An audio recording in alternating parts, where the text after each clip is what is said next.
I want to take a quick moment to thank the organizers for the conference for putting this together. It's a huge ordeal to do that, but more importantly, I really wanted to thank the city of Miami. This is such a vibrant and exciting city, and I can't think of a better place to come and bring a lot of Bitcoiners together to share their ideas and thoughts. It's been a really wonderful weekend, and it's really want to thank everyone in Miami. This has just been a wonderful experience so far. So thank you.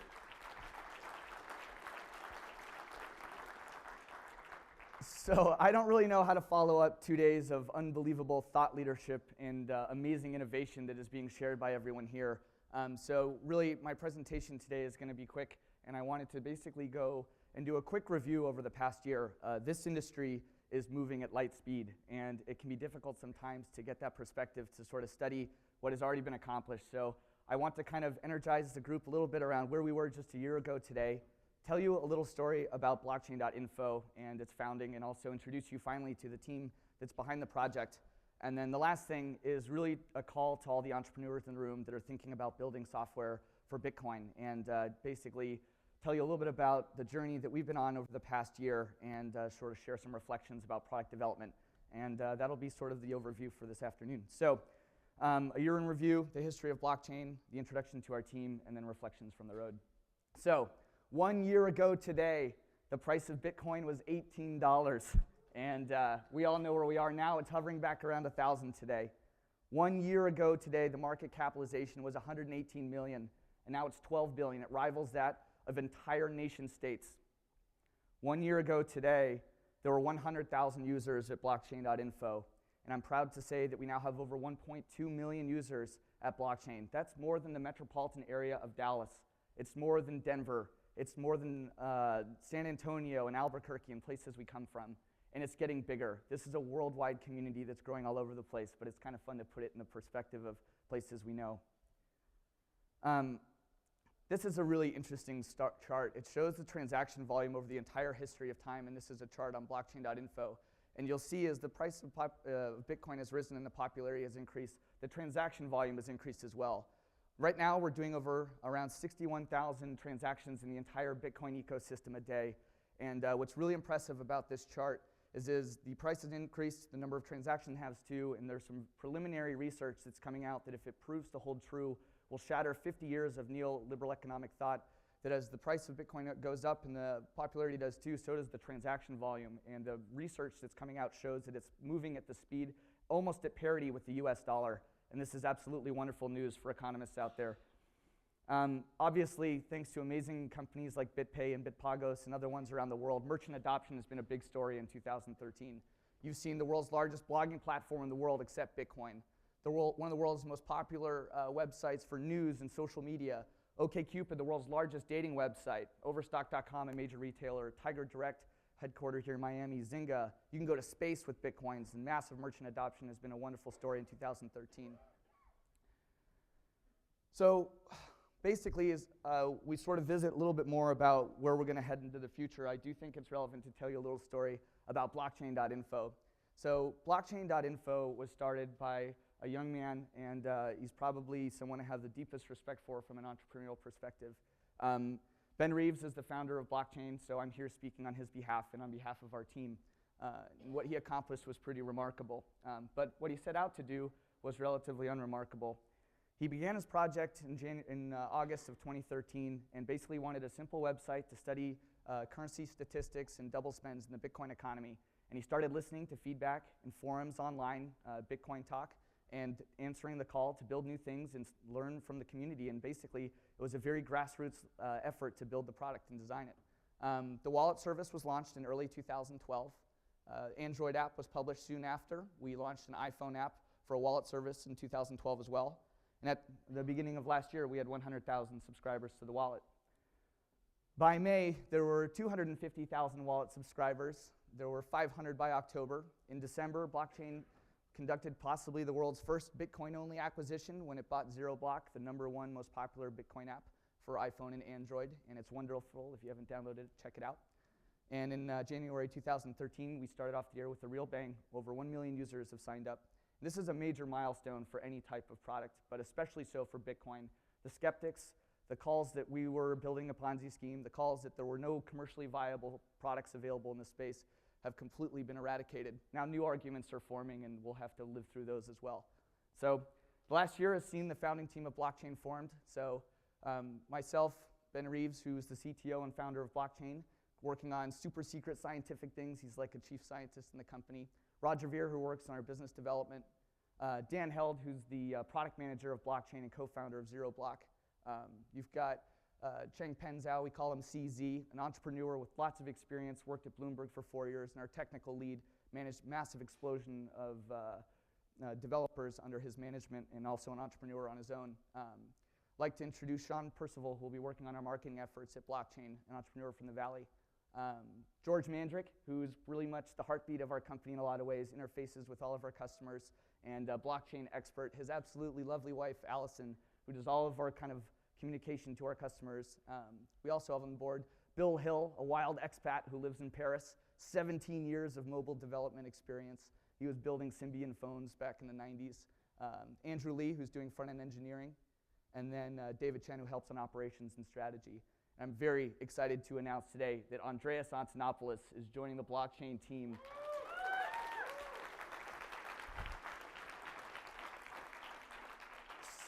So for those of you who don't know Andreas, and he couldn't be here with us today, he's a real thought leader and a tremendously powerful force in Bitcoin. He cares an unbelievable amount about your privacy and about your security and about Bitcoin in general. And he'll be informing all of the security operations at Blockchain. And it's just a true pleasure to be able to learn from him. So we're very excited about that. Some of the things we're going to be working on at Blockchain, this is a new design for an HTML5 responsive wallet that will circumvent any nonsense from the Apple team. So you'll see what that looks like. I'm proud to announce that we're going to be launching blockchain.com, a new property we purchased. And we feel it's time to actually let the wallet stand on its own. So blockchain.info will be the search engine for the Bitcoin economy. Blockchain.com will become a new home for wallet services, and we'll be making this transition through Q1 and Q2 of this year. But the intention is really to provide a new experience for the next set of adopters that's more simplified, a little bit easier to use, kind of has a more human touch. I think in a lot of ways, Blockchain was amazingly successful early because it spoke to the right audience, and we want to continue to help grow that audience by making experiences that are a little more familiar to people. So you'll be seeing that coming along the pipeline. And then, of course, new updates to ZeroBlock, absolutely a stunning application. It's created a new way of doing design with a plus kind of architecture, and we're going to be doing new charts in that, so you'll be seeing some updates there as well.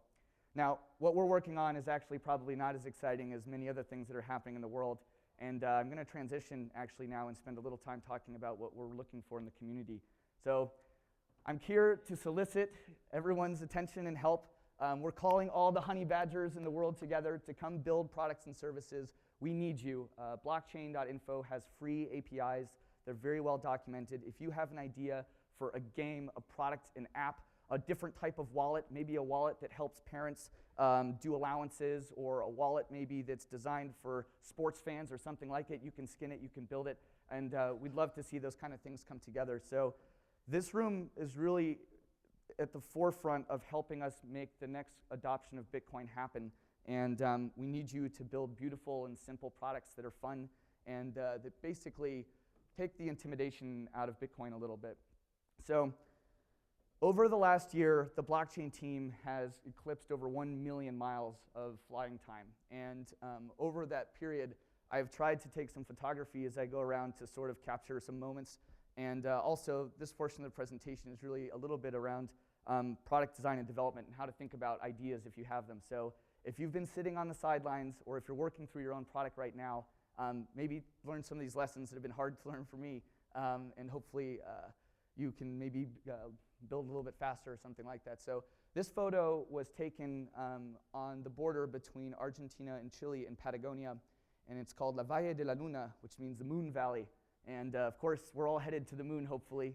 So I wanted to basically talk a little bit about where to begin when you start a big journey, whether you've been working in software development or you're an entrepreneur in a completely different space, if you're in insurance or you've done finance or you've done anything, everything has to be rebuilt for Bitcoin. So your expertise is needed. But where do you begin? Well, define some kind of problem and then conduct a survey and get feedback from people. Talk to everybody. Talk to your parents, your brothers, your sisters, your siblings, your colleagues. your cab drivers, and get feedback from them and learn about whether or not they think your idea is good. And then when you're done with that, you can ask somebody, if you're interested in monetizing your product, how much your problem is costing them. This is a technique I've used to sometimes understand if I can make money off of a product. Now, if you're going to build an open source solution, this may not be as relevant for you, but it's also a way to actually market against other services that are charging for it. This photo was taken in Morocco at this very early in the morning. There were some birds sitting on this wall. This is Essaouira, which is a World Heritage Site, and it's really stunning if you ever get to visit that. Whenever you collect a lot of data and you're studying what you're working on, you really need to be wary of confirmation bias. And this is a problem a lot of people have when they're collecting data, that they let things reinforce decisions. But you should challenge your assumptions. You should seek feedback. When people are critical of your ideas, your things, don't take it personally. I frequently ask competitors and people that are working against us what they think of my ideas. And even if I'm basically giving them my playbook, I learn from them and their reactions. And I also try and incorporate that in how I think about how to build blockchain services. That's a photo of my dad. Analysis paralysis is something I suffer from, and it means I gather a lot of data and then I don't know what to do with it. And it's sort of tricky, but you have to kind of keep moving forward, and this space doesn't reward people that can't make decisions quickly. So your competition is really global. Bitcoin doesn't have a border. It's all over the place, and don't wait too long to let decisions build for you. This photo was taken in North Africa. So one technique I use when we build something called a minimum viable product, like a new service, something we're trying to prototype, I build what's called a functional matrix. So basically, it's a box of ideas. So if you think about a software product, you've got home, maybe a settings tab, a social tab, and some other features. And then I decide what's something that really has to be in there, where a potential problem might be, and then nice to haves. So if you're going to build here, you're going to build green. Your red ones might be an issue, and blue is cake if you can get it done. I'll talk a little bit about this photo. This photo was taken in the Toubkal National Park. Toubkal is the highest mountain in North Africa. And I had decided that I wanted to climb this with my sister. She's in the Peace Corps there. And we went all the way up to the summit. We stayed in a refuge, and you have to get up super early in the morning to climb to the peak. And I had bought my sister and I like these really sweet headlamps that look like aliens, and I was so excited about using them. And it turned out that I didn't bring any batteries with me, which is a real pain in the ass when you're 10,000 miles up to the sky and it's freezing cold. So I bust out my iPhone and we wandered up the mountainside and got severely lost, which will be probably something that happens to some people when they start building things. You'll go down pathways and there'll be feature creep. But if you can stay focused, you can get through it. So anyway, it was really cold. So when building, one thing a lot of people forget is you should really start to build your marketing presence online. So put up a very simple marketing site and build a blog. Another thing I see all the time with new software that's being built is they don't put a subscriber email box on the website, and this drives me crazy. People are interested in what you're doing. If you're doing Bitcoin things, they're really interested. So put a form in there for people to sign up. Email addresses are currency because it's a way for you to connect with people. So start tweeting, start building an audience, and if you're going to build a product you plan to monetize, you should start selling it day one. This is what the climb was looking like. You can see why it'd be a little tricky to navigate in the middle of the night without light. So keep climbing and prototype quickly. This is a camel trek. You should build, test, and iterate very fast. Decision-making in small teams can be very difficult, especially if you've got a lot of chiefs in the TP. But building internal consensus should be the priority. But when it's not, you shouldn't let it prevent your progress and development. So it can be very difficult to put your ego aside, but let it sit. And one technique I use when I'm fighting with a product manager or a technical lead or something like that is I say, I love your idea. I love my idea. Let's A/B test it, and we'll let the math win. And then, of course, we always set up a side bet to really ridicule the other one for whatever the math proves out. Launch a beta, and once you get your beta out, make it very, very easy for your users to report problems to you. Your users are going to tell you exactly what they need, and make sure you do that for them. And then one thing that I do several times a year with blockchain and other services I've worked on before is you ask 5 friends or friends of friends to actually go through a setup process on your site. You live and breathe your products or services. You probably know them better than anybody in the world, but you don't actually see the problems with them. Record the sessions and do not help them when they're setting things up. Give them a task like create an account, set up email to find notifications, turn on 2-factor authentication, things like that, and just watch them do it. And you'll find that there's very often you'll find there's low-hanging fruit in your product that you can improve. So You could reward your beta users with social praise if you don't have any money or things like that, and people like that. So this last year, probably the biggest epiphany I had about the real changes that we're all going to see in the world happened in the middle of nowhere. And there's a story behind this photo. So on this camel trek with my sister, we worked with a Berber guide who was dressed in this absolutely stunning blue jalaba with gold embroidery. And we went to watch the sunset across the dunes in the Sahara Desert, and I hadn't seen a light pole or electricity in a week. And this man walked off into the desert and took this very strong pose, but he wasn't watching the sunset.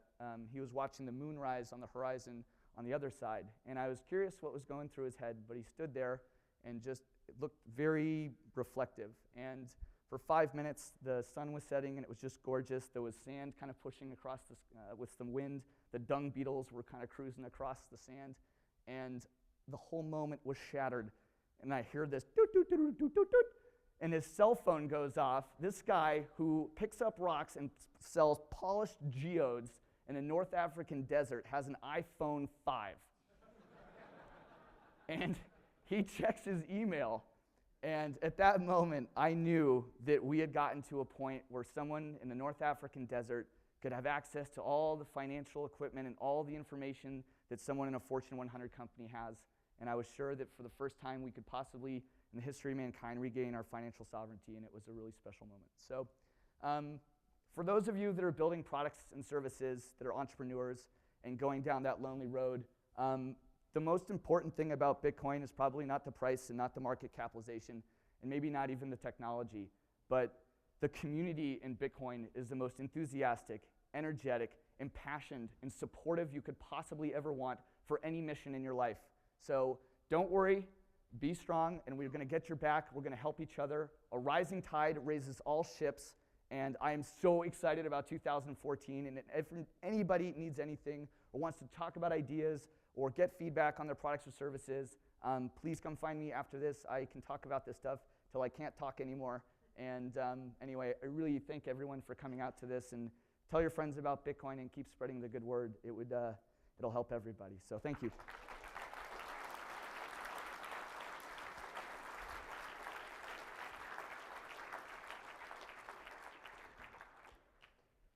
And I'm happy to answer any questions, and if you've got technical ones, I can do that after as well. So. Hello, hello. Hello. Thanks my name is Sebastian Brandt from Pathfinder Capital. Thanks a lot for your speech. I found it very interesting that very nice of you that you introduced all your people in your company. I'm curious about how you run your operations. You have mentioned that you've been traveled more than 1 million miles last year, and you also mentioned that you do a lot of marketing. So I'm wondering if you just look at marketing, product development, and let's say I don't know, research maybe.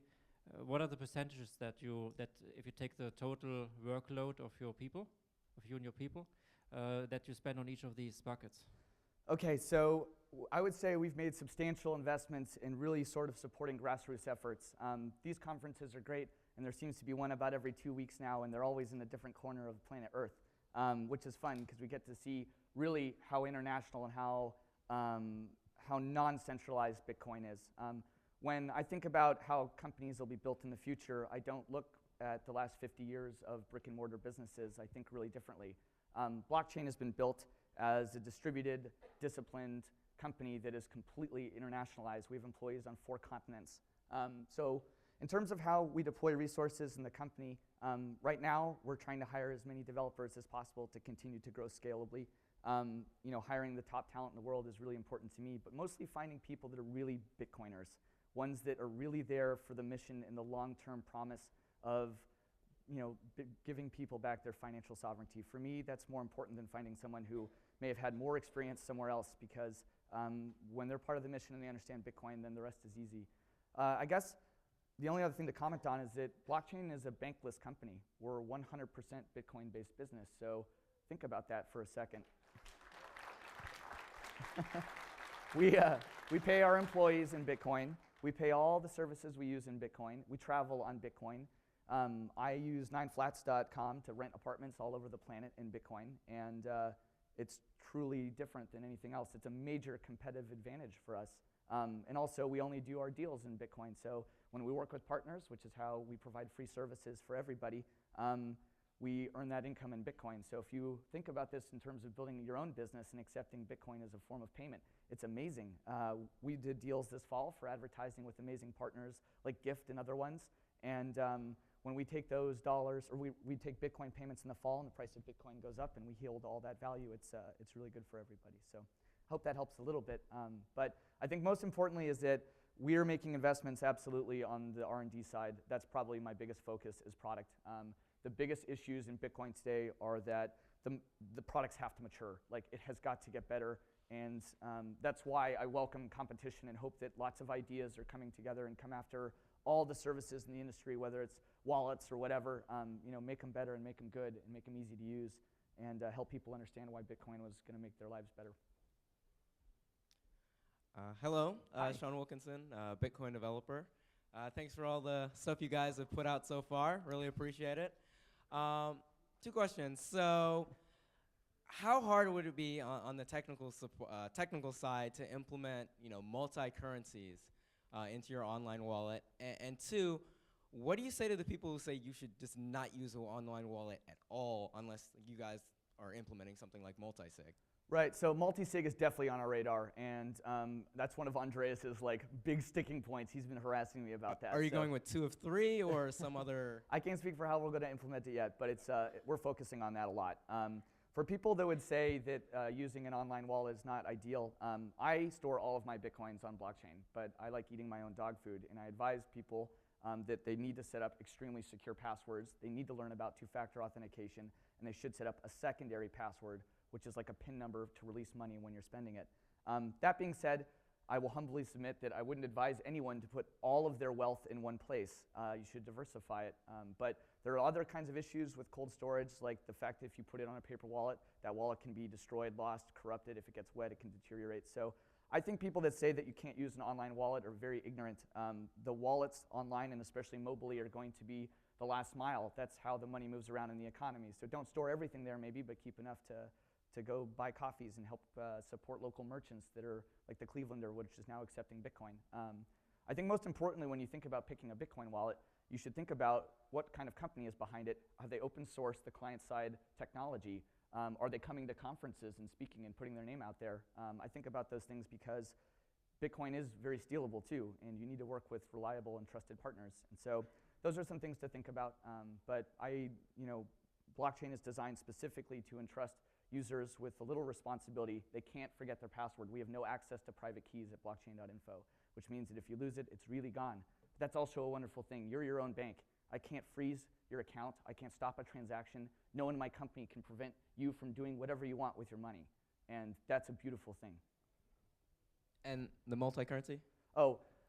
Right now, we get asked this question a lot. We have no intentions in the short term to support alternate currencies, if that's what the question is.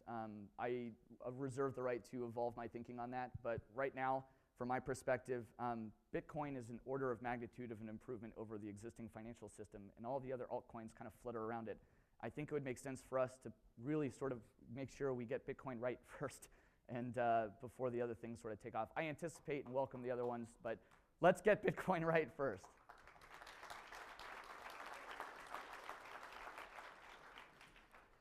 Hi, my name is Phil Simon. I'm with Coin Miner, and I have 2 questions to ask you. I may have come in a little bit late. You said you're an all Bitcoin company. The government is now accepting Bitcoin to pay our taxes? So I won't comment on that too much, Okay. but I think And the second one is you mentioned that the Bitcoin community is the most passionate community that there is. Does that also include the Grateful Dead? All right. I'll submit that they're pretty good too, and hopefully we can get some of them on Bitcoin. In terms of the first one, the United States obviously taxes people on a global basis, so you're responsible for managing your own tax liabilities, and you need to be very careful about this and study it. Blockchain is not based in the United States, so that's not as much of a concern for us here, but I'm a US citizen, and regardless of where I live, the government will come get their taxes from me. So I will report my income like a good citizen.